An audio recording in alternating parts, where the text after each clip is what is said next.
साथियों, नमो बुद्धाय, जय भीम, जय भारत, जय संविधान। चलिए, आज स्वतंत्रता दिन है। भारत को स्वतंत्रता 15 अगस्त 1947 को मिली थी और उसी स्वतंत्रता पर मैं बात करने के लिए आपके समक्ष दो शब्द कहने के लिए आया हूं। तो आप मुझे ध्यान से सुनेंगे, ऐसा मैं आपसे निवेदन करता हूं।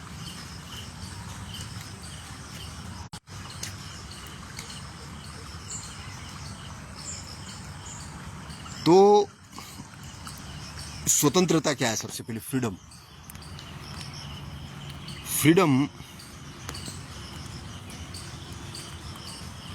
फ्रीडम का अर्थ होता है स्वतंत्रता से विचार करना।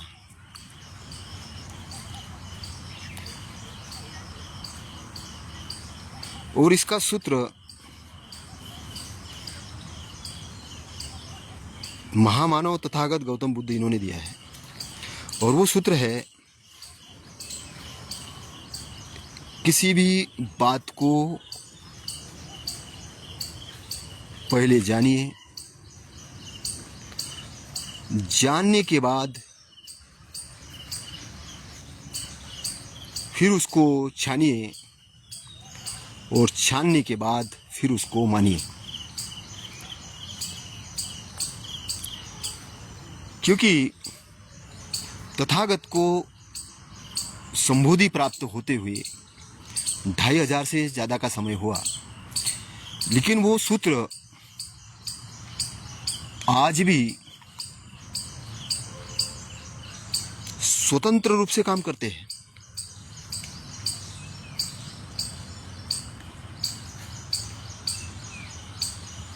आज व्यक्ति कोई चीज को जानना नहीं चाहता, छानना भी नहीं चाहता, बस मानना चाहता। उसको लगता है कि मुझे बना बनाया भोजन मिले और मैं खा लूं और मैं एंजॉय करूं। और यही थिंकिंग, यही सोच, यही माइंडसेट उसे गुलाम बनाए हुए है। क्योंकि गुलामी की परिभाषा है कि आपको मानना है, जानने की जरूरत नहीं है, एनालिसिस करने की जरूरत नहीं, छानने की जरूरत नहीं, बस मानना है। क्योंकि गुलाम आदेश का पालन करता है। गुलाम आदेश का इसलिए पालन करता है कि उसको ऐसा सिखाया जाता है कि फॉलो सिस्टम, फॉलो आदेश को फॉलो करो। इसलिए जो लोग बोलते हैं कि हम लाइन ऑर्डर से बंधे हुए हैं, हमें तो ये मानना है, छानने की जरूरत नहीं है, जानने की जरूरत नहीं है।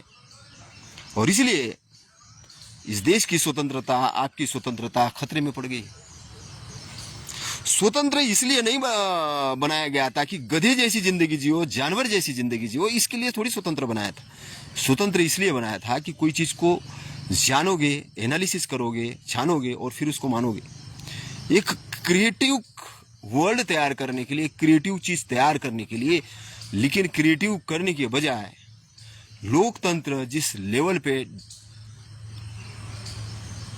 जा रहा है, जिस डायरेक्शन में जा रहा है, जिस दिशा में जा रहा है, वो दिशा लोकतंत्र के लिए सही नहीं है। हर व्यक्ति रिजल्ट चाहता है, हर व्यक्ति चाहता है कि जीवन में मुझे सब कुछ मिले, सब कुछ मिले, पैसा मिले, संपत्ति मिले, सारी चीज मिले, बस। लेकिन उसके लिए अगर कुछ पे करने की बात है, कुछ देने की बात है, बस मुझे उसकी कीमत नहीं चुकानी पड़े, मुझे बगैर कीमत चुकाए फ्री में सब कुछ मिले। तो फ्री का ज्ञान, फ्री का धन, फ्री का उधार के लिए हुए जो लोग बैठे हुए हैं, तो फ्री की चीज तो फ्री होती है। लेकिन अगर आपने उसके लिए कुछ दिया है तो आपको उसकी कीमत पता चलेगी। जब उसको कीमत पता चलेगी तब आप उसका संरक्षण करोगे।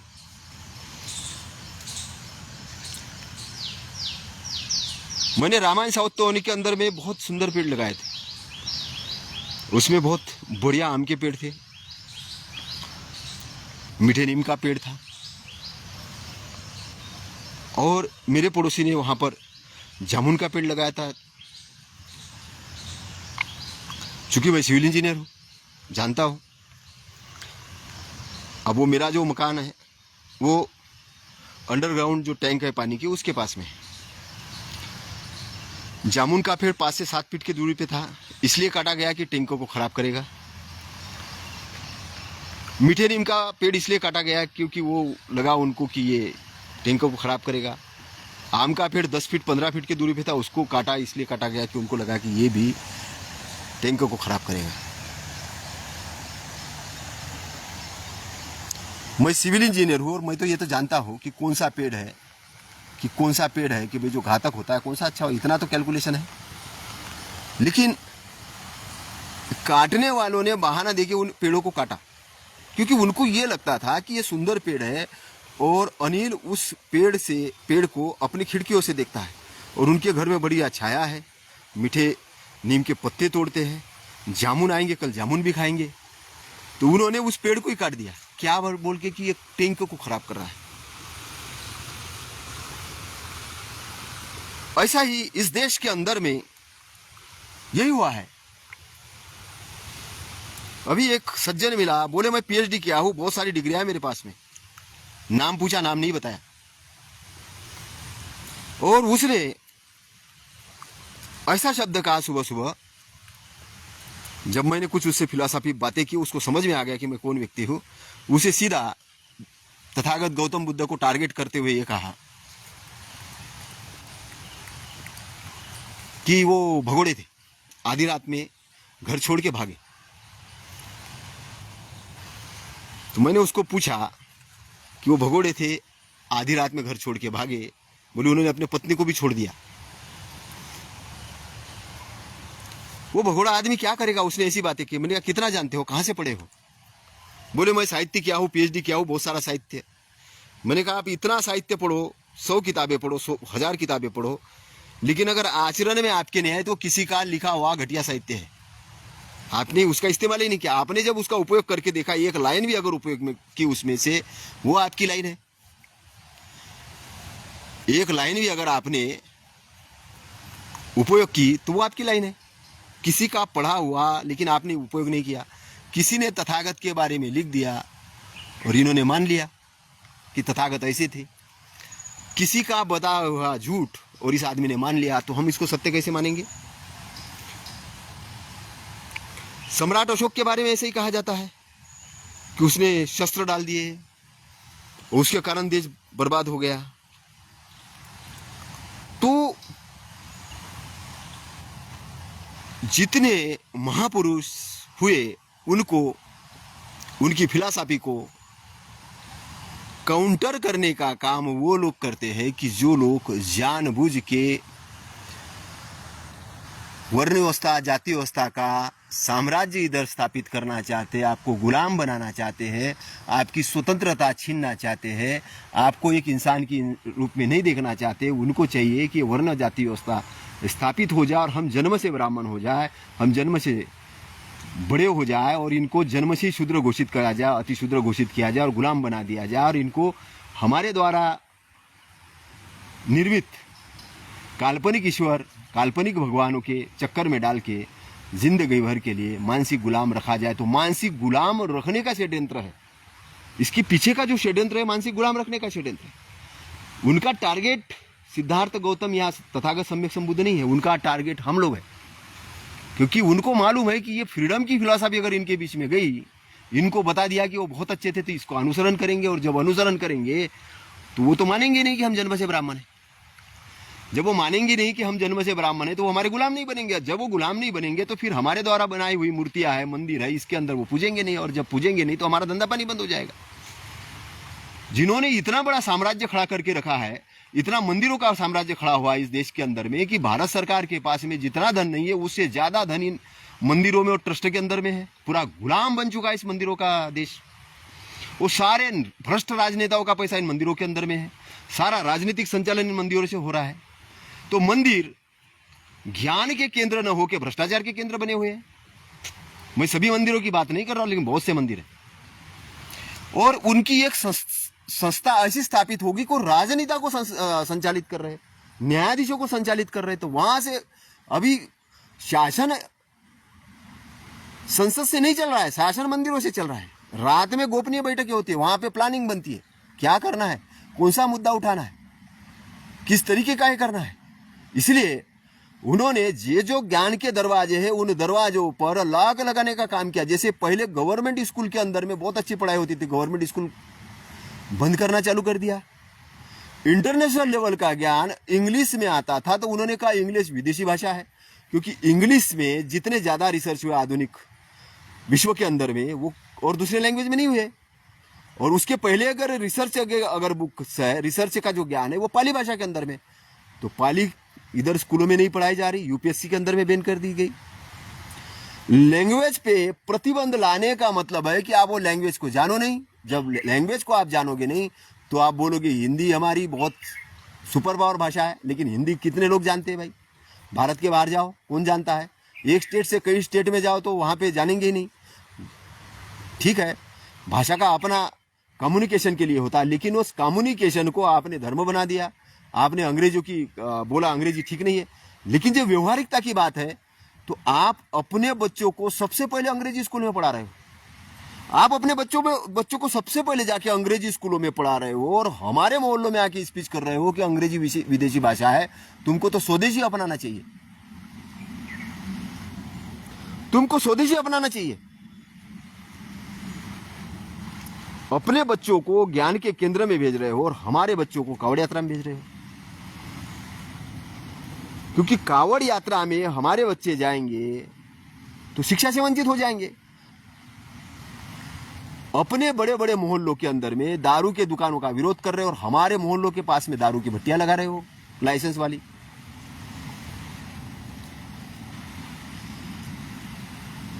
तो तुम जो हमें स्वतंत्रता की बात कर रहे हो, तुम जो हमें स्वतंत्रता देना चाह रहे हो, तो तुम हमें गुलाम बनाने के लिए अपनी प्लानिंग के तहत षड्यंत्र कर रहे हो, और तुम अपने षड्यंत्र को धर्म बोल रहे हो, और तुम चाहते हो कि वो धर्म हम माने।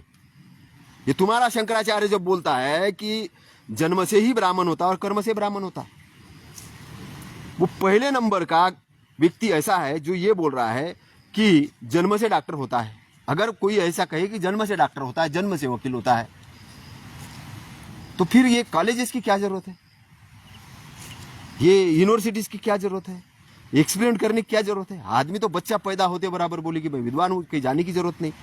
नहीं, वहां तो पढ़ना पड़ेगा, लेकिन ब्राह्मण बनने के लिए पढ़ने की जरूरत नहीं है। जन्म से जिस माता पिता के जन्म से हो गए तो तुमको ठप्पा लग गया कि तुम ब्राह्मण हो गए। जन्म वाला ब्राह्मण, फिर कर्म वाला ब्राह्मण। तो जो जन्म से ब्राह्मण है वही कर्म से ब्राह्मण हो सकता है।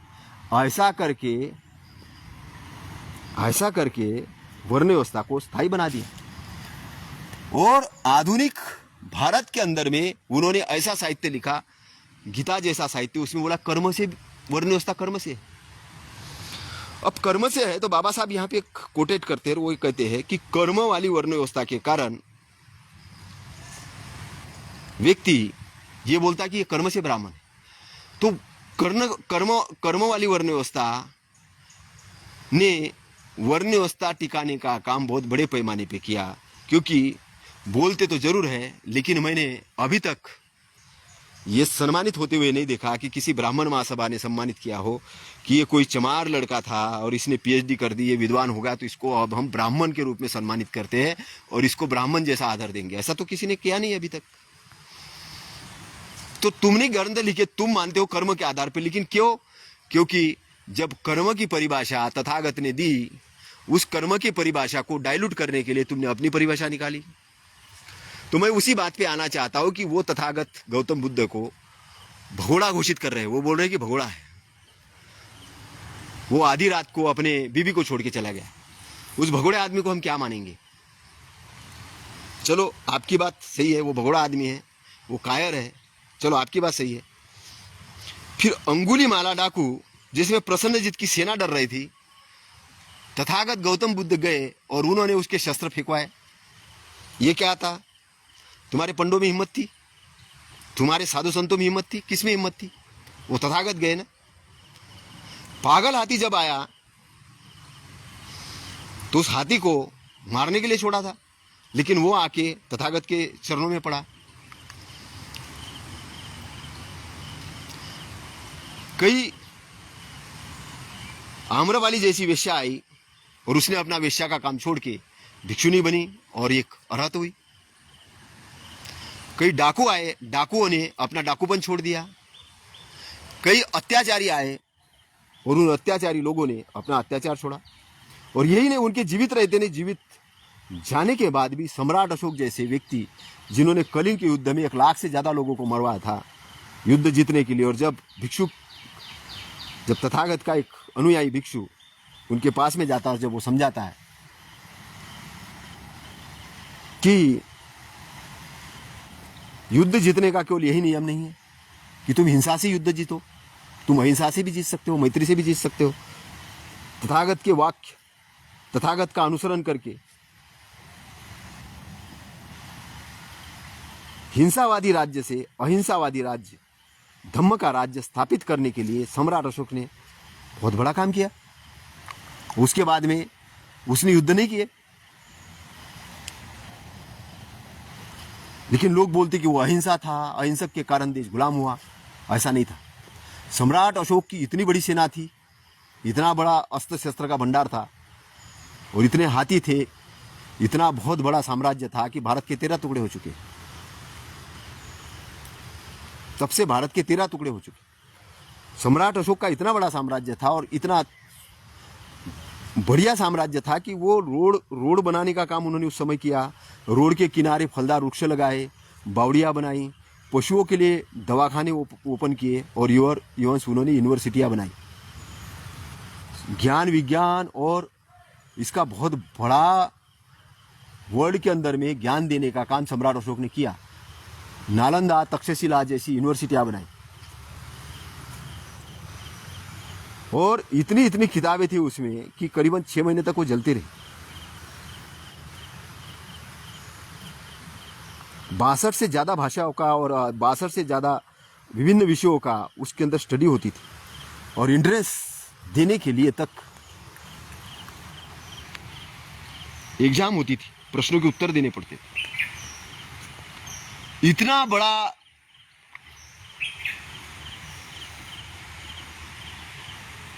ज्ञान का भंडार नष्ट करने का काम इस देश के उन मनुवादियों ने, उन मूढ़ लोगों ने किया। क्यों किया? क्योंकि जो विद्वान थे वो मठाधीश बने, जो विद्वान थे इन्होंने तथागत के वचनों को ढंग से नहीं समझा।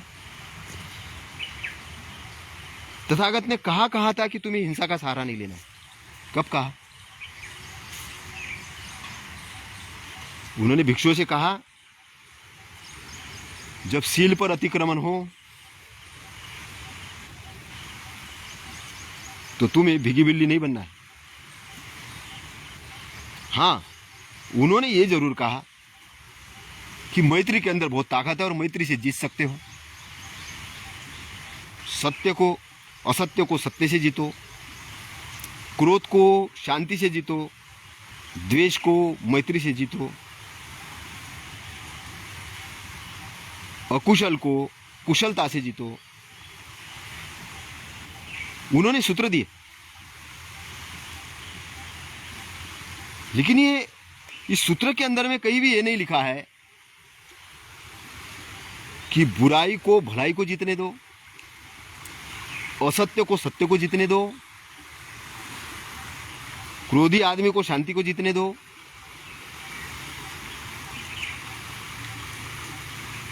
गलत को सत्य को जीतने दो। कहीं नहीं लिखा है। और सत्य को पाने के लिए, सत्य का संरक्षण करने के लिए हमारे पास में जो बलिदान देने की क्षमता थी वो हमने अपने अंदर निर्माण ही नहीं की। हमने समझा तो भारत को स्वतंत्रता मिली, हमें भी स्वतंत्रता मिल गई। अरे अभी इस लेवल पे लोग हैं कि एक तहसीलदार को फोन करने के लिए भी एक आईएएस ऑफिसर डरता है, फोन उसका टेप नहीं हो जाए। और ये बैठे हुए बड़े बड़े राजनेता है, ये एक साधुओं को डरते हैं कि कहीं ये मुझे नरक में नहीं भेज दे। एक कोई चीफ जस्टिस जाके उस साधु के पैर में नतमस्तक होता है, उससे ज्ञान लेता है कि साधु खुद मूढ़ है, एक साधु को मैं सुन रहा था, वो बोले 84 लाख योनि, 84 लाख योनि में से तुम एक अकेली योनि हो, तो 84 लाख में थे, ये घटा दो, उतनी योनि की वो बात कर रहा था। और उस जज महोदय को बोले कि तुम्हें अच्छे कर्म करोगे तो तुम्हें अगली बार फिर मानव जन्म मिलेगा।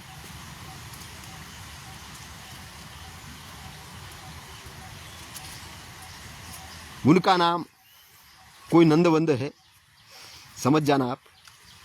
बहुत फेमस साधु है, बहुत फेमस साधु है। उसका बहुत बड़ा नाम चलता है, बहुत बड़े बड़े राजनेता जा रहे हैं, बहुत टीवी के अंदर में छाया हुआ है।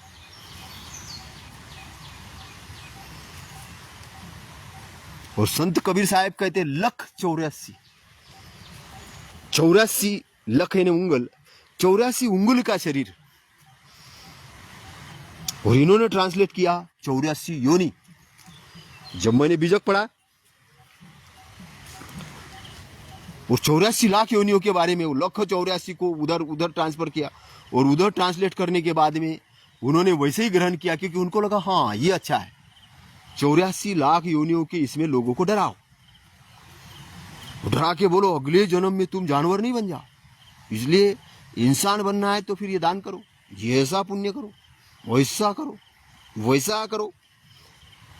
माइंड सेट का गेम, माइंड के रूप में खुद गुलाम आदमी बड़े गुलामों को क्रिएट करता है। तो वो जो महात्मा खुद को जो बोल रहा है कि मैं साधु महात्मा हूं, वो साधु महात्मा ने एक्चुअल गुलाम आदमी है, और वो गुलाम बड़े गुलामों को क्रिएट करता है, और वो डर के आधारित सत्ता स्थापित कर रहा है, डर के आधारित, डर पर। तो ये डरे हुए लोग ही अकुशल कर्म करते हैं। ये डरे हुए लोग ही हिंदू मुस्लिम करते हैं, ये डरे हुए लोग ही आतंकवादी का काम करते हैं। निर्बल आदमी का बल नहीं बनते हैं, निर्बल आदमी को सपोर्ट नहीं करते हैं। निर्बल आदमी को अत्याचार करने में उनको लगता है कि मैं बहुत बलवान हूं, और अपने से जो बलवान आता तो उसके सामने सरेंडर हो जाते हैं। अपने से बलवान आदमी आता उसके सामने सरेंडर हो जाते, इसलिए आतंकवादी आदमी नेता बना हुआ है। वो सामने सफेद कपड़े पहन के रहता है, लेकिन अंदर से अपनी सेना चलाता है। कौन गड़बड़ कर रहा है डालो उसके जेल में, लगाओ उसके पीछे ईडी, लगाओ उसके पीछे सीबीआई, लगाओ उसके पीछे लोकायुक्त, निकालो उसके घर पे, लगाओ उस पे ताला, जान खत्म कर दो उसकी।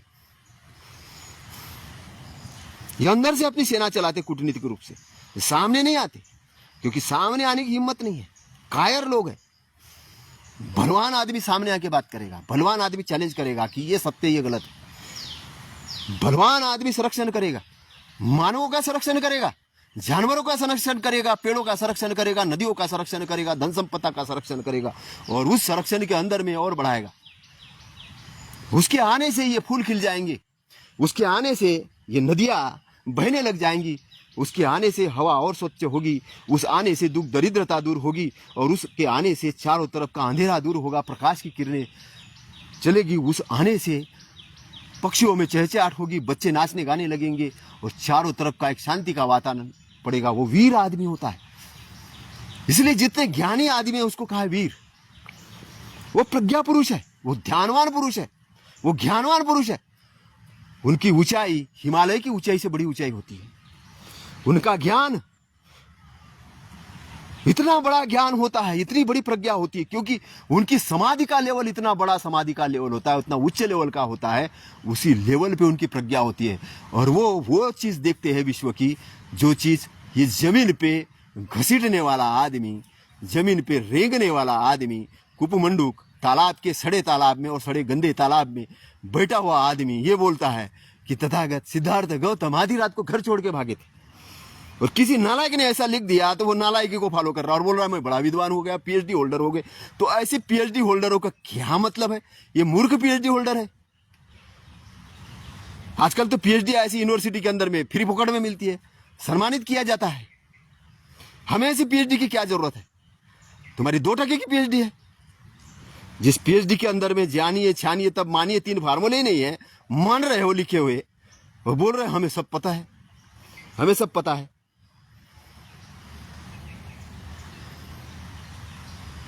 मैंने उसको पूछा शाक्य कोलियों के अंदर में युद्ध हुआ था पानी को लेके। हाँ, उनके बीच में तो छोटे छोटे युद्ध होते थे, छोटे छोटे युद्ध होते थे उनके बीच में, लेकिन वो सिद्धार्थ गौतम आधी रात में भागा। मैंने कहा सुनो तो सही, नहीं नहीं हम क्यों सुनेंगे, तो मैंने कहा नहीं सुनो, तो जाओ इधर से। मृत्यु के बारे में जानते हो, क्या जानना मृत्यु के बारे में? मृत्यु पर ध्यान किया है? नहीं जानना, मुझे नहीं, मुझे क्या जानना? आपका पथ क्लियर हो चुका है? नहीं, हमको क्या जानने की जरूरत? हम तो जन्म से ही पंडित हैं, हम जन्म से ही विद्वान हैं। ये मूढ़ लोगों की जमात मूढ़ लोगों पे शासन करती है, मूढ़ लोगों की जमात मूढ़ शासन पे लोगों पे शासन करती है। और हमारे जैसा एक आधा जिस आदमी की थोड़ी आंख खुली है, हम जब बात करते तो हम विरोधी हो जाते हैं, हम विरोधी हो जाते हैं। इसलिए तुम बाबा साहब का मरने के बाद भी विरोध करते हो, उनकी मूर्तियां तोड़ते हो, क्योंकि तुमको सहन नहीं होता, जागा हुआ आदमी सहन नहीं होता है। इसलिए तुम्हें इतिहास के कालखंडों में भिक्षुओं के सर काटे, क्योंकि तुम्हें जागे हुए आदमी पसंद नहीं आते। तुमने उनके साहित्य जलाए, क्योंकि तुम्हें जागे हुए लोग पसंद नहीं आते, क्योंकि तुम मूढ़ हो, तुम मूढ़ हो।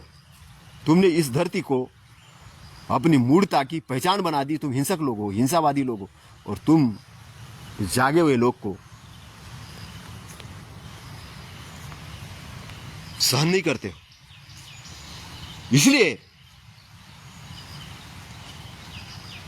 इसलिए शांति स्थापित करने के लिए युद्ध करने की जरूरत है। शांति स्थापित करने के लिए युद्ध करने की जरूरत है। सम्मान स्थापित करने के लिए युद्ध करने की जरूरत है। और वो युद्ध सबसे पहले खुद से करने की जरूरत है, लोगों से नहीं, खुद से। तोड़ो अपने बंधन, जानो अपने आप को। आज से ही सवेरा हो गया।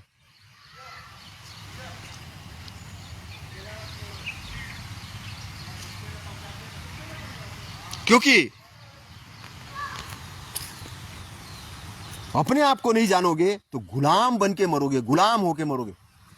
आपके साथ कोई नहीं जाने वाला, आपका भाई नहीं जाने वाला, बाप नहीं जाने वाला, माँ नहीं जाने वाली, बच्चा नहीं जाने वाला, रिश्तेदार नहीं जाने वाला, आपका पोस्ट नहीं जाने वाला, आपकी डिग्री नहीं जाने वाली, आपका शरीर भी नहीं जाने वाला आपके साथ में। तो फिर आपके साथ क्या जाने वाला है? आपके साथ वो आपकी शुद्ध चेतना जाने वाली है, वो कर्म जाने वाले। कर्म कौन से जाने वाले? सत्कर्म जाने वाले। जो अच्छे कर्म करेंगे वो साथ में जाने वाले,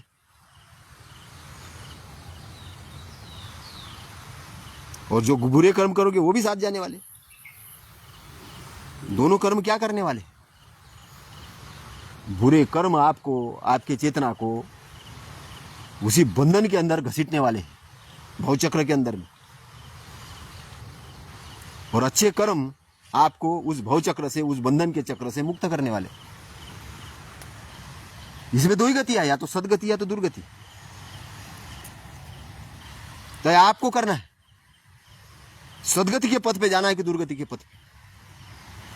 ये कोई पड़ोसी का काम नहीं है, ये किसी आपके धर्माचार्यों का काम नहीं है, ये कोई तथागत का काम नहीं कि आपके लिए करके दे। आपको मार्गदर्शन दे सकते हैं, आपको जानकारी दे सकते हैं, वो जानकारी का उपयोग प्रयोग अपने लिए कर सकते हो। और नहीं करोगे तो आपका जीवन है।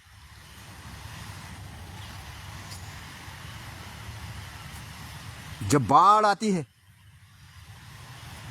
और नीचे लोग सोए रहते हैं, उनको लगता है बाढ़ तो हमारे पास तक पहुंचेगी नहीं, तो सोते सोते ही उस गांव को बहा के ले जाती है, क्योंकि सोए थे। तो जब मृत्यु पकड़ती है, अगर सोए रहोगे तो कैसे बहा के ले जाएगी पता भी नहीं चलेगा। लेकिन जागे हुए आदमी को मृत्यु नहीं पकड़ती।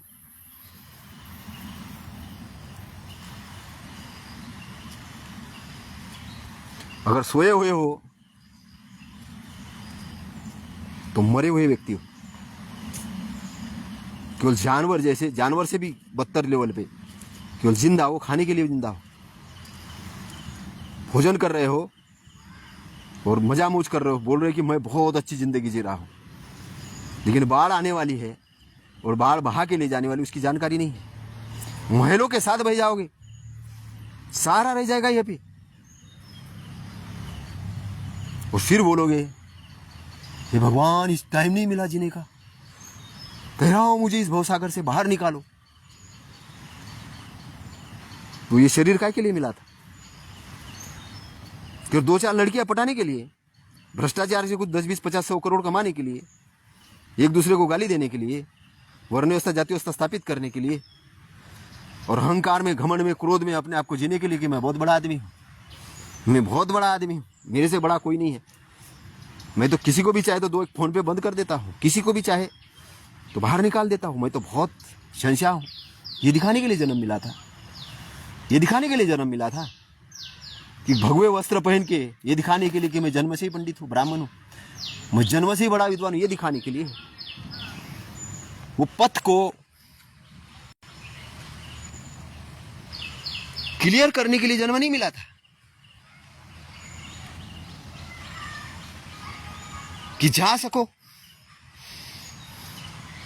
अंधे होके जीवन जीने से क्या मतलब है? अंधेरे में डरोगे, अविद्या ही दुख का कारण है।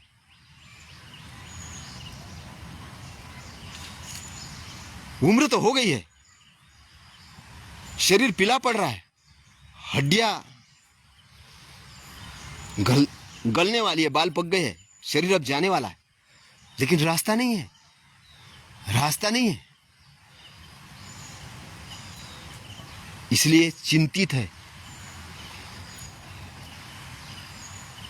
और तुम ये बोलते हो तुम उस सत्य को खरीद लोगे तुम्हारे छपे हुए प्रिंटिंग प्रेस के नोट के माध्यम से, उस सत्य को खरीद लोगे तुम्हारी पोस्ट के माध्यम से, उस सत्य को खरीद लोगे अपने नाम के आगे बहुत सारी डिग्रियां लगा के। याद रखना, बहुत गहरी बात बोल रहा हूं, याद रखना।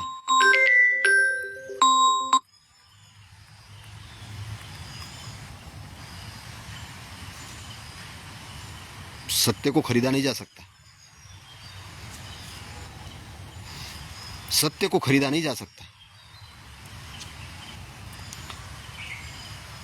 सत्य को पाया जा सकता है बोध के द्वारा, जागरण के द्वारा। जब आप जागृत होते हो, जब आप बोधवान होते हो, तब आप अपने सत्य के नजदीक होते हो। जब सत्य के नजदीक होते हो, तब आप अपने मन को कंट्रोल करते हो, और जब अपने मन को कंट्रोल करते हो, अपने इंद्रियों को कंट्रोल करते हो।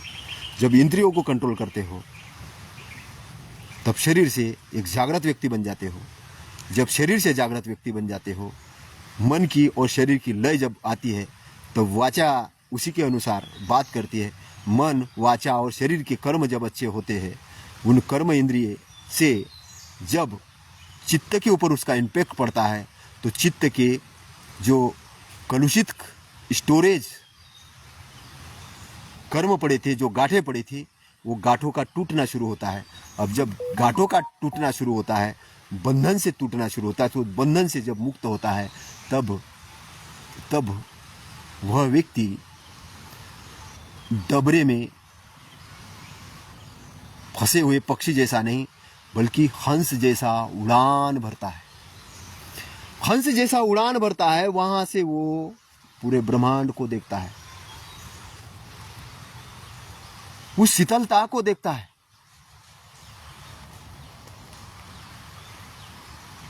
उस सुगंध को देखता है, उस प्रकाश को देखता है, उस गहनतम शांति को देखता है। उस गहनतम शांति के अंदर में अपने आप को देखता है। अपने आप को मुक्त हुआ व्यक्ति देखता है कि मैं तो इंद्रिय नहीं हूं, मैं मन नहीं हूं, मैं शरीर नहीं हूं,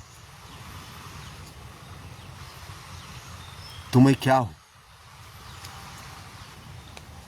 शब्द नहीं होते, शब्द दे नहीं पाता है। और उस अनंत शक्तिशाली चेतना के अंदर में जब वो प्रवेश करता है, जब एक ऑर्बिट से दूसरे ऑर्बिट में इस ब्रह्मांड पे रहते हुए, इस पृथ्वी पे रहते हुए जब वो उधर एंट्री मारता है, तब उसको अपने अंदर की गहराई के दर्शन होते हैं। जब उसकी गहराई बढ़ती है, तब उसकी ऊंचाई बढ़ती है। जो जितना गहरा होता है उतना ऊंचा होता है, जितना जड़ में जितना गहरा होता है उतना ही ऊंचा होता है। ये जो पेड़ देख रहे हो, इतना बड़ा पेड़ है, इतना बड़ा पेड़ है, इसकी जड़ें भी उतनी गहरी है, तब वो पेड़ खड़ा है।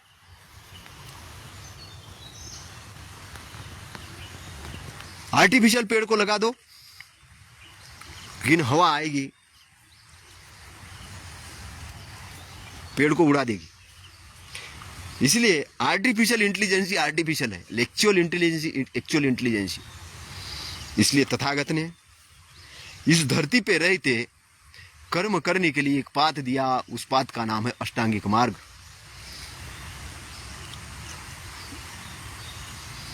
और उस अष्टांगिक मार्ग को समझ के सुपथ पे चलकर अपना भला कर सकते हैं, लोगों का भला कर सकते हैं, सबका भला कर सकते हैं। इसलिए जागृत व्यक्ति, विद्वान लोगों का संगठन बनाएगा, और मूढ़ आदमी मूढ़ लोगों का संगठन बनाएगा, हिंसावादी आदमी हिंसावादी लोगों का संगठन बनाएगा। आपको तय करना है कि आपको क्या बनना है। सोते सोते रह के बाढ़ आएगी, उसके अंदर में बहते जाना है, पता ही नहीं चले कहाँ आए थे और कहाँ चले गए। अंधेरे में आए थे और अंधेरे में ही चले गए।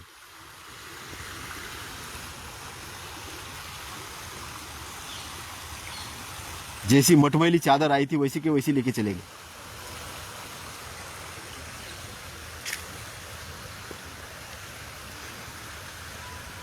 तो तुमने जो घर बनाया, जो बंधन बनाया, उस बंधनों को जलाना होगा। कबीरा खड़ा बाजार में लिए लुकाटी हाथ, कबीरा खड़ा बाजार में लिए लुकाटी हाथ, जो घर फूके अपना चले हमारे साथ। तुमने जो घर बनाया है, तुमने जो बंधन के घर बनाए हैं, उस घर को फूकना होगा, जलाना होगा, उन बुराइयों का घर। कबीरा बाजार में खड़ा है, लाठी लेके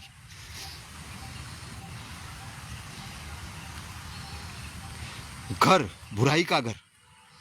और तथागत क्या कहते हैं, ही घर बनाने वाले, मैंने तेरे को देख लिया, तेरी कड़ियों को मैंने भग्न कर दिया, तेरा मार का शिखर मैंने तोड़ दिया। क्योंकि जो पतित समुत्पाद है, जो काज इफेक्ट का लॉ है, जो कार्य और उसका परिणाम है, उसको जो ढंग से जान लेता है, उसकी मुक्ति हो जाती है। क्योंकि होश का जीवन जो व्यक्ति जिएगा, जो आलस्य रहित रहेगा, जो प्रमाद में नहीं अप्रमाद में रहेगा, जो अपने आए हुए क्रोध को उसी प्रकार से कंट्रोल करेगा जिस प्रकार से कोई कुशल चालक भीड़ के अंदर में अपने गाड़ी को कंट्रोल करता है। एक एरोप्लेन का चालक समझ जाता है कि इसके अंदर में कुछ गड़बड़ी आने वाली, तो पहले ही, कुछ होने से पहले ही उसको कंट्रोल कर लेता है। एक जहाज का चालक, एक नाव का चालक, कोई बर्फ की शिला आने से पहले ही उसको मोड़ देता है, उसको टकराता नहीं है। ऐसा ही जो आए हुए क्रोध को शांत कर लेता है, जो अपनी वासनाओं को उसी प्रकार से कंट्रोल करता है, वो व्यक्ति प्रज्ञा के शिखर पे चढ़ के प्रज्ञा के द्वारा सारी बुराइयों के जड़ को खत्म करते हुए इनलाइटमेंट के एरिया के अंदर में प्रवेश पाता है। वही मृत्युमुखी संसार से जीतते हुए आगे बढ़ जाता है। ये परीक्षा की घड़ी है। जन्म मृत्यु के बंधन के अंदर जिस दिन जन्म हुआ था, उसी दिन मृत्यु लिखी गई है। डिपेंड करेगा कौन कितने उम्र में जाएगा, उसके कर्म के ऊपर, उसके रहन सहन के ऊपर, उसके सारी चीजों पे।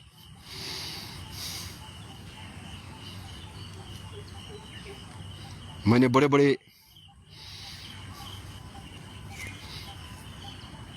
ज्ञानी लोगों को शराब के नशे में एक्सीडेंट होते मरते देखा।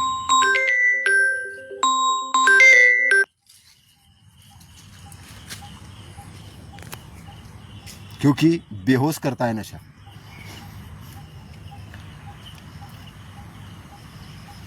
इसलिए जो चीज बेहोश करती है वो आपको सतपथ पे नहीं ले जा सकती।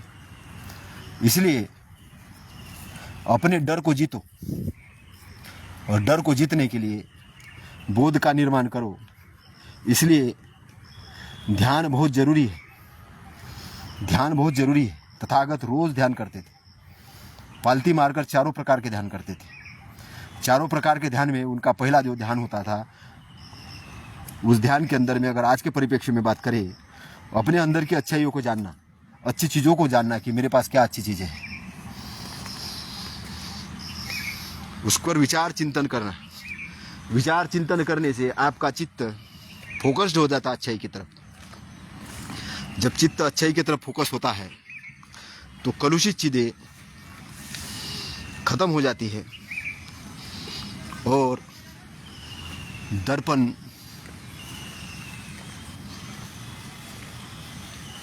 जब अच्छाई की तरफ आता है तो उसके अंदर चित्र भी अच्छे आते हैं, तो विचार भी मन के माध्यम से अच्छे आते हैं। जब विचार अच्छे आते हैं तो आपके आंखें उधर चली जाती है, आपके कान उधर चले जाते हैं, आपकी बॉडी उधर चली जाती है, आपके माध्यम से अच्छी चीज़ें होती है।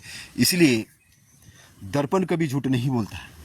इसलिए जो लोग बड़े लोग हैं, जो बहुत विद्वान लोग हैं, उन्होंने अपने लक्ष्य को क्या बनना है क्या नहीं, उसको लिखित रूप में चित्रित किया है, पिक्चराइज किया है। वो पिक्चर को देखते हैं और वो अचीवमेंट करते हैं। ऐसा मुझे कोई आदमी नहीं दिखा अभी तक कि जो बोले कि अचानक मैं राष्ट्रपति बन गया, अचानक मैं प्रधानमंत्री बन गया, अचानक मैं वैज्ञानिक बन गया, अचानक रात में उठा और बोले कल बन गया। उसने उसको देखा, उसकी प्लानिंग की। अचानक कोई बुद्ध नहीं बना, अचानक कोई अरहत नहीं बना। लेकिन आजकल लोग बोलते अचानक अरहत बन जाओगे, अचानक बुद्ध बन जाओगे, अचानक। अरे इतनी घटिया चीज़ है क्या ये कि आपको मार्केट में मिल जाएगी 10 रुपये किलो अर्थ ले जाओ, 5 रुपये किलो ये वैज्ञानिक है ले जाओ। ऐसा है क्या? कर्म के माध्यम से करना पड़ेगा, साधना पड़ेगा, जानना पड़ेगा। इसलिए ध्यान का मतलब है साधना, साधना, साधना, अपने आप को साधना, उस लेवल के लिए तैयार करना। संबोधि एक बहुत बड़ी चीज़ है, संबोधि के लिए तैयार करना। मैंने अपने जीवन के कई साल इसमें लगाए, कई संपत्ति मैंने गंवाई, लेकिन वो संपत्ति नहीं था, वो तो पैसा था, धन था, जमीनें थी, मकान थे। लेकिन अब मेरे पास में उससे ज़्यादा चीज़ें हैं, बहुत बड़ी संपत्ति है। आप जैसे अच्छे लोगों का साथ है। आज जहाँ की भी जाओ वहाँ पे दोस्ती है, और कोई कमी नहीं, बहुत है। और अभी तो और आएगा, और आएगा। लेकिन आज के मेरे पास कमी है कोई चीज़ की नहीं। पिछले 1 घंटे के अंदर में मैं इस पार्क में हूँ। करोड़ों का पार्क है, अगर कोई खरीदना चाहे तो अरबों का है। लेकिन मैंने 1 घंटा अपने जीवन का इसमें दिया, आपके साथ बात की, तो मेरी संपत्ति हो गई 1 घंटे के लिए।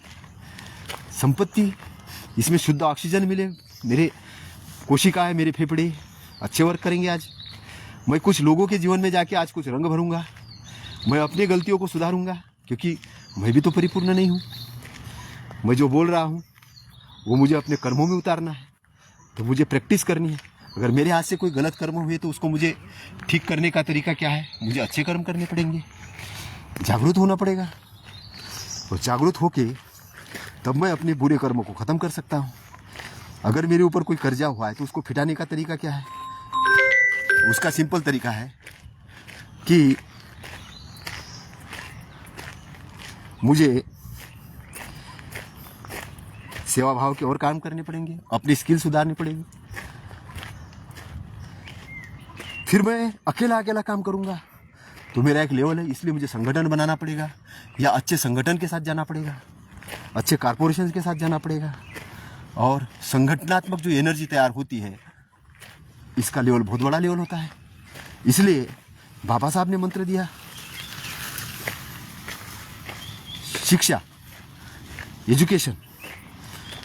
आपका पास एजुकेशन हो, उस एजुकेटेड लोगों को ऑर्गेनाइज करना है, और ऑर्गेनाइज लोगों को आंदोलित करना है, मतलब एक्शन में लाना, संघर्षरत करना, उनको एक्टिविटी लाना, उनके माध्यम से कर्म करना, संगठित कर्म करना। क्योंकि अगर ये गाना बजाना है तो उसका संगीत अगर निकलता है तो इसलिए निकलता है कि संगठन होता है। वो संगठन पहले प्रैक्टिस करता है, एजुकेटेड होता है, वो जानता है कि कोयल की आवाज़ कौन निकालेगा, तबले की आवाज़ धुन मधुर कौन निकालेगा, वीणा को कौन अच्छे से ये करेगा। वो संगठन जानता है, और उसका मास्टरमाइंड एक डायरेक्टर होता है, जो डायरेक्टर पूरी पिक्चर को पहले देखता है कि यहाँ से एक मधुर संगीत निकलेगा, मधुर गीत निकलेगा। तुम्हारे जीवन में मधुर संगीत चाहिए, मधुर गीत चाहिए, चारों तरफ मधुरता का वातावरण चाहिए, तो तुम्हें शिक्षित होना पड़ेगा, शिक्षित लोगों का संगठन बनाना पड़ेगा और उनको कर्म के अंदर में ढालना पड़ेगा। एजुकेशन, एजुकेटेड, ऑर्गेनाइज, है ना, जो 3 शब्द बाबा साहब ने कहे, है ना, एजुकेट, एजिटेड एंड ऑर्गेनाइज।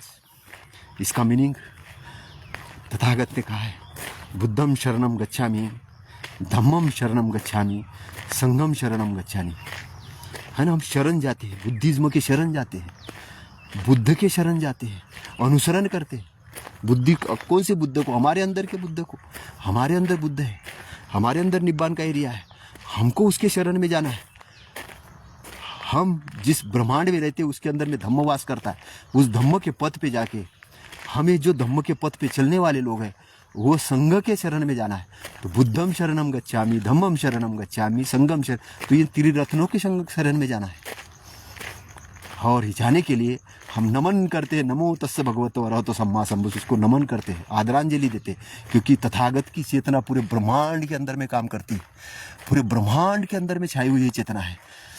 लेकिन तुम तो मूर्तियों के अंदर में तथागत को देख रहे हो। तो मूर्ति के अंदर में तथागत होते हैं? हाँ, होते हैं। क्यों नहीं होते?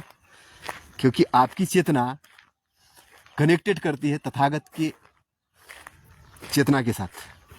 आप जब मूर्ति में तथागत देखते हो तो मूर्ति आपको एक विजन क्रिएट करने का काम करती है। लेकिन अगर तुम भीख मंगे जैसे उस मूर्ति के सामने जाते हो, मांगते हो कि पास कर देना, मेरे लिए ये कर देना, तो वो मूर्ति तुम्हारे लिए फिर बंधन बन जाती है। तो आज कई मूर्तियां लोगों के लिए बंधन बन चुकी है। मोर भी देखो खुश हो गया मेरी आवाज़ सुन के, उसको भी आनंद आया कि कोई व्यक्ति इधर हंसते हुए बात कर रहा है, तो उसने भी एक आवाज़ लगाई, है ना। और मैं अपने अंदर की ज्ञान के उस लेवल से तो आपको कुछ थोड़ा बहुत ज्ञान देने की कोशिश किया हूँ। तो शील क्या है? शील एक आचरण है। शील परफेक्शन नहीं, नियम नहीं है, शील आचरण है ना। आचरण, 5 आचरण कि प्राणी हिंसा से मैं दूर रहूँगा। कारण एक जीव जीना चाहता, हम भी जीना चाहते, तो एक दूसरे को जीने का अवसर प्रदान करना। इसलिए पानाति पाता वेरमणि सिक्खापदम समादियामि, है ना, जो अदिन्न दाना वेरमणि सिक्खापदम समादियामि, कामे सुमिच्चाचारा वेरमणि सिक्खापदम समादियामि, मूसावादा वेरमणि सिक्खापदम समादियामि। जो 5 प्रकार की जो शील है, सुरा मेरे मज्ज पमाद ठाना वेरमणि सिक्खापदम समादियामि। तो वचन कर्म से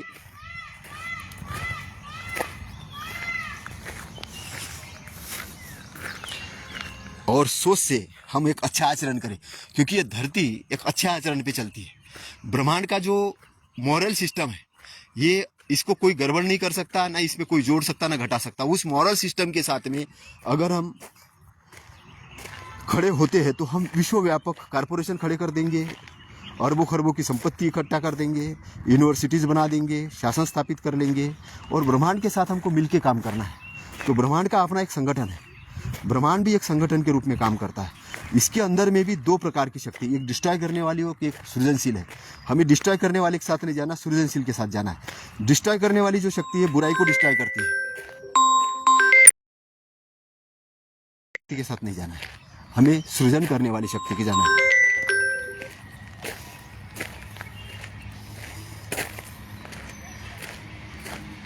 टाइम हो गया है इसलिए फ़ोन ज़्यादा आ रहे हैं।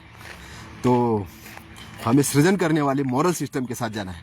इसलिए तथागत ने कहा कि मॉरलिटी, धम्म का राज्य, धम्म का राज्य मतलब नैतिकता का शासन, मॉरलिटी का शासन जो विश्व के अंदर में व्याप्त है, उस धम्म के रास्ते से जाके बुद्धं शरणम गच्छामि, धम्मम शरणम गच्छामि, संघम शरणम गच्छामि के रास्ते पे जाके हम अपनी मुक्ति करेंगे, आपकी मुक्ति हो, आपके परिवार में सब लोग कुशल मंगल हो, सबकी दुख से मुक्ति हो, सब लोग निरोगी हो, सब धनवान हो, पैसों से लबालब हो, और तथागत के शुभ कर्मों से, शुभ वचनों से आपके घर में सुख शांति पैदा हो, आपके घर में, आपके परिवार में सब लोग आनंदित रहे, सब लोग ऊंचे पद पे जाए, सब लोग सुखी रहे,